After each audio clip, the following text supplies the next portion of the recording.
मैंने कई सारे कार्यक्रम देखे हैं बसपा की। बहन जी की किसी भी रैली में 5 लाख 6 लाख से कम गैदरिंग कभी नहीं आती है। दूसरी बात, जब भी लखनऊ में जो काशीराम स्थल है, जो रमाबाई अंबेडकर पार्क है, जब भी वहां रैली हुई है तो एक बहुजन समाज पार्टी एक ऐसी पार्टी है जिसने उसको उस रैली स्थल को भरने का काम किया है।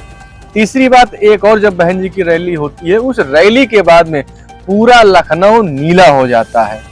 तो इस लिहाज से बहुत ही महत्वपूर्ण रैली है।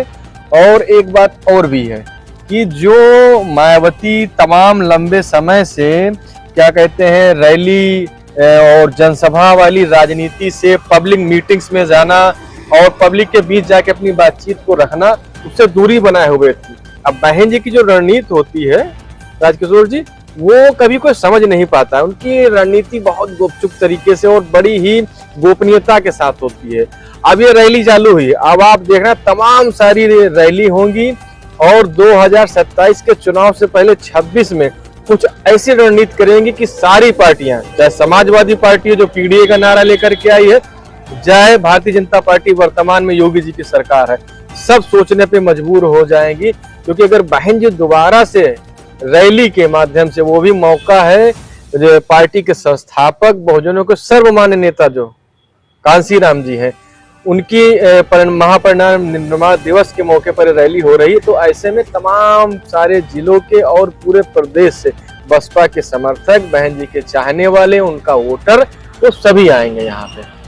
तो एक बात और जानना चाहेंगे, जैसा कि आपने बताया है कि सभी राजनीतिक पार्टी इसमें नजर रखे हुए हैं, 2027 का चुनाव भी आने वाला है और बहन जी काफी समय से अंदर भी रहती हैं, कभी बाहर जल्दी नहीं दिखाई पड़ती हैं।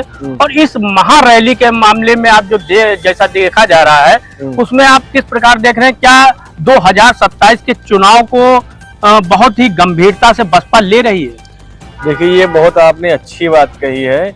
जहां तक मेरा मानना है कि जब भी बहन जी अगर कोई कार्यक्रम या कोई रैली करती है तो उसके पीछे एक बहुत बड़ा मकसद होता है। क्योंकि उनकी जो राजनीति करने का स्टाइल है वो उत्तर प्रदेश में ही मैं पूरे भारतवर्ष में कुछ एक नेता है। और अगर उनकी प्रसिद्धि की बात करूं तो प्रधानमंत्री नरेंद्र मोदी जो वर्तमान में प्रधानमंत्री हैं, उनके बाद में अगर बहुजनों के कोई अगर नेता सबसे ज्यादा सर्वमान्य और सबसे प्रसिद्ध नेता तो आज भी मायावती जी। तो ऐसे में ये बहुत ही महत्वपूर्ण हो जाता है 2027 के चुनाव से पहले